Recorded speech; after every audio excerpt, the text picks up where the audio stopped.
वायनाड से लेकर ललितपुर तक। दीन स्पीचेस के मौजूद नाजरीन अस्सलाम वालेकुम। नाजरीन, वैसे तो आप लोगों ने बहुत सी तकरीरें सुनी होगी, बहुत से लोगों की मुंह से जो है ना बीजेपी की तारीफ भी सुनी होगी और बीजेपी के खिलाफ भी बोलते हुए देखा होगा।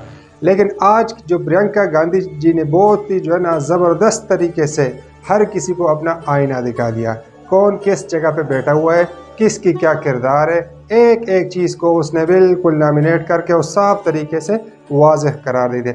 और ये तो आप लोग सभी जानते हैं कि प्रियंका जी की स्पीकिंग पावर और बोल चाल का तरीका ऐसा, और माशाल्लाह से जब वो बोलती है तो फिर किसी की मजाल नहीं है कि उसके सामने डेस्क टपटपाए या आवाज़ निकाल के उसको रोकने की कोशिश करें। बातें तो बहुत सारी है, लेकिन वीडियो की बात आके बात करते हैं। पहले आप देखें प्रियंका जी की तकरीर। सच्चाई ये है अध्यक्ष महोदय कि आज संविधान संविधान संविधान बार बार इसलिए कह रहे हैं क्योंकि इस चुनाव में इनको पता चल गया कि इस देश की जनता ही इस संविधान को सुरक्षित रखेगी। इस चुनाव में हारते हारते जीतने से इन्हें एहसास हुआ कि ये संविधान बदलने की बात इस देश में नहीं चलेगी। आज जनता की मांग है कि जाति जनगणना हो। सत्ता पक्ष के मेरे साथी ने इसका जिक्र किया। ये जिक्र भी आज इसलिए हो रहा है क्योंकि चुनाव में ये नतीजे आए। ये जाति जनगणना इसलिए जरूरी है ताकि हमें पता चले कि किसकी क्या स्थिति है और नीतियां उस हिसाब से बने। इनकी गंभीरता का प्रमाण ये है कि जब चुनाव में पूरे विपक्ष ने जोरदार आवाज उठाई कि ये जाति जनगणना होनी चाहिए, तो इनका जवाब देखिए। इनका जवाब भैंस भाग भैंस चुरा लेंगे, मंगलसूत्र चुरा लेंगे, इनका ये जवाब था। ये गंभीरता है इनकी जाति जनगणना पर। महोदय, हमारे संविधान ने आर्थिक न्याय की नींव डाली, किसानों गरीबों और को जमीन बांटी, भूमि सुधार किया, जिसका नाम लेने से कभी कभी आप झिझकते हैं और कभी कभी उनका नाम धड़ाधड़ इस्तेमाल किया जाता है अपने आप को बचाने के लिए। उन्होंने HAL, BHEL, SAIL, GAIL, ONGC, NTPC, railways, IIT, IIM, oil refinery, तमाम PSU बनाए। अध्यक्ष महोदय, उनका नाम पुस्तकों से मिटाया जा सकता है, उनका नाम भाषणों से मिटाया जा सकता है, लेकिन जो उनकी भूमिका रही इस देश की आजादी के लिए और इस देश के निर्माण के लिए, वो इस देश से कभी मिटाया नहीं जा सकता। 75 सालों में जनता का भरोसा रहा कि नीतियां बनेंगी तो जनता की भलाई के लिए बनेंगी। जल जंगल जमीन का अधिकार मिला आदिवासी भाई बहनों को। इंदिरा जी ने बैंकों का राष्ट्रीयकरण करवाया, खदानों का राष्ट्रीयकरण कराया। कांग्रेस और यूपीए की सरकारों में शिक्षा का, भोजन का अधिकार मिला। 75 सालों में जनता का भरोसा मिला। पहले संसद चलती थी तो जनता की उम्मीद होती थी कि सरकार महंगाई और बेरोजगारी पर चर्चा करेगी, कोई उपाय निकालेगी, कोई रास्ता निकालेगी। लोग मानते थे कि अगर कोई नई आर्थिक नीति बनेगी तो देश की अर्थव्यवस्था को मजबूत बनाने के लिए बनेगी, तो भारतीय बाजार को मजबूत बनाने के लिए बनेगी, उनके भविष्य को मजबूत बनाने के लिए बनेगी। किसान और आदिवासी भाई बहन भरोसा करते थे कि यदि जमीन के कानून में संशोधन होगा तो उन्हीं की भलाई के लिए होगा। आप नारी शक्ति की बात करते हैं। आज चुनाव की वजह से शायद इतनी बातचीत हो रही है नारी शक्ति के बारे में, क्योंकि हमारे संविधान ने महिलाओं को यह अधिकार दिया, उनकी शक्ति को परिवर्तित किया वोट में।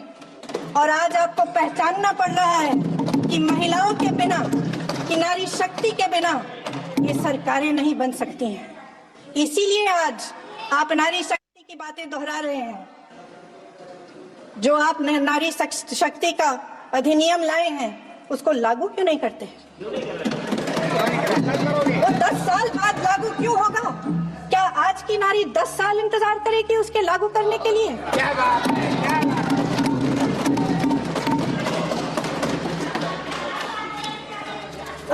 संसद में बैठे हुए सत्ता पक्ष के मेरे साथी ज्यादा से ज्यादा अतीत की बातें करते हैं।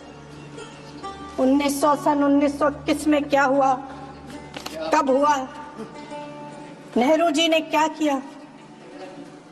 अरे वर्तमान की बात करिए, देश को बताइए आप क्या कर रहे हैं, आपकी जिम्मेदारी क्या है। कि सारी जिम्मेदारी जवाहरलाल नेहरू की है। अध्यक्ष महोदय जी, ये सरकार आर्थिक न्याय का सुरक्षा कवच तोड़ रही है। आज संसद में बैठी ये सरकार बेरोजगारी और महंगाई से जूझ रही है, हमारी जनता को क्या राहत दे रही है। कृषि के कानून भी बड़े बड़े उद्योगपतियों के लिए बन रहे हैं। सही एमएसपी को छोड़िए, डीएपी तक नहीं मिल रहा है।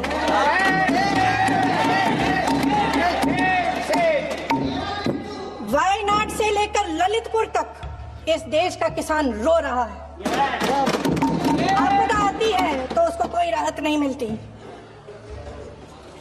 भगवान भरोसे है आज इस देश का किसान, उसको छोड़ दिया गया। आज हिमाचल में देखिए, जितने भी कानून बने हैं वो सब बड़े बड़े उद्योगपतियों के लिए बन रहे हैं। हिमाचल में जो सेब उगता था, उसके जो छोटे छोटे किसान हैं वह रो रहे हैं, क्योंकि एक व्यक्ति के लिए सब कुछ बदला जा रहा है। सुनने की हिम्मत रखो।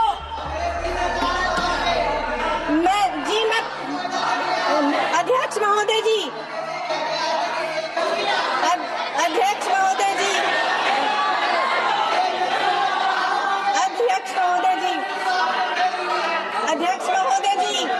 अडानी जी को सारे कोल्ड स्टोरेज प्रदेश की सरकार ने नहीं दिए। अडानी जी को सारे कोल्ड स्टोरेज आपकी सरकार ने दिए।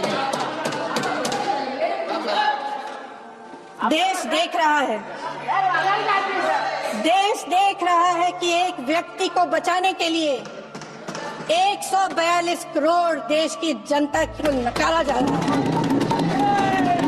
सारे बिजनेस, सारे संसाधन, सारी दौलत, सारे मौके एक ही व्यक्ति को सौंपे जा रहे हैं। सारे बंदरगाह, एयरपोर्ट्स, सड़कें, रेलवे का काम, कारखाने, खदाने, सरकारी कंपनियां सिर्फ एक व्यक्ति को दी जा रही है। जनता के मन में हमेशा ये विश्वास होता था कि अगर कुछ नहीं है तो संविधान हमारी सुरक्षा करेगा, मगर आज आम लोगों के बीच ये धारणा बनती चली जा रही है कि सरकार सिर्फ अडानी जी के मुनाफे के लिए चल रही है। देश में बहुत तेजी से गैर बराबरी बढ़ रही है। जो गरीब है वो और गरीब हो रहा है, जो अमीर है वो और अमीर हो रहा है। इस सरकार ने आर्थिक न्याय की भी सुरक्षा कवच तोड़ दिया है। राजनीतिक न्याय की जब बात होती है, मेरे सत्ता पक्ष के साथी आज खड़े हुए और तमाम गिनती करने लग गए कि ऐसा हुआ वैसा हुआ 1975 में जो हुआ, तो सीख लीजिए ना, आप भी सीख लीजिए। जी नाज़रीन, वीडियो आप लोगों ने देख ली। इस तरह की मज़ीद अच्छी वीडियोस देखने के लिए हमारे चैनल को सब्सक्राइब करें और बेल आइकन का बटन ज़रूर दबाएं ताकि हमारी हर नई आने वाली वीडियो आप तक टाइम से पहुंचे।